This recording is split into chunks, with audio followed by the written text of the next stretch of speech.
Hi, this is Irina Shea, and this is part of our Wealth and Wisdom series. Today, we're going to talk about how to choose a guardian for your minor children. So, I'm going to share my screen here with some thoughts. Um, let's start with what is a minor child? It's a child under the age of 18. So, child under age 18, if you and your spouse both pass away, both biological parents pass away, or adoptive, et cetera, that child will need a guardian. So, who do we choose and how do we do it? First of all, a guardian for a minor is listed in your will. So we discuss this in our office, of course. It's often the hardest decision that young parents have to make. And it's often the reason they put off estate planning because they can't agree on who should be the guardian for their minor children. So, in order for us to create the estate plan, the will, et cetera, we need to have these discussions. So, here are some considerations. First of all, the age of the child. So, small children, say under the age of 8, are, I'll call it portable. If the ideal guardian is a little bit far away, maybe that's okay because they haven't yet fully established their little social lives, et cetera. Okay. Um, a teen, not so portable.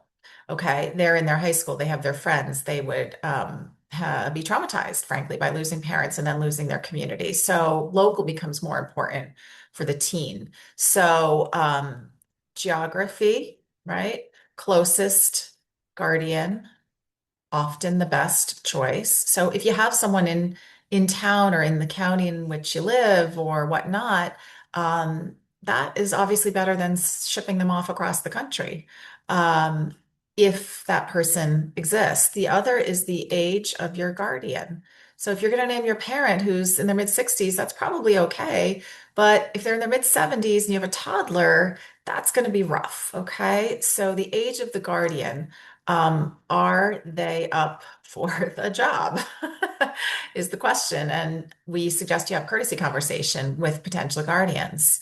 The optimal choice is often a sibling because they're similar age with similar children. So it'd be like the Brady Bunch in theory, right? Another option, if you really can't rely on your parents or your spouse's parents or siblings because there's dysfunction in the family, which happens, of course, look to friends.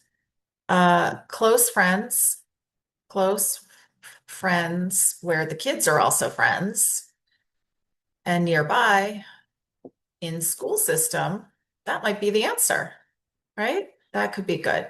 Another is a move-in ready. So normally, if both of you die, which of course extraordinarily unlikely, the child would have to move away. But for parents with means, you know what? They can allow the family house to remain in trust with the children staying in place, and the guardian moves in with the family. So, move-in ready could be a solo parent, a childless sibling, right? It could be just someone who would actually move in with your kids and they wouldn't be disrupted in that regard, right? So that might actually be ideal.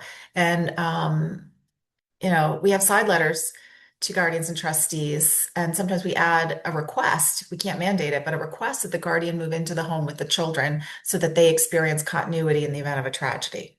And so we do suggest a side memo to guardians with guiding values, say a request to live in the family home, et cetera, et cetera. Um, and then just remember there is no perfect choice. So, we are naming, A, then B, then C. Okay. A is your best available choice, followed by your second best available and your third best available. There is no perfect. Okay. Think of this like ranked choice voting. Okay. Nobody has everything that you're going to want in a guardian, but you can do your best and get it done because any choice is better than none. And something happens, and you have next of kin coming forward and fighting over custody. This is a mess. We don't want that.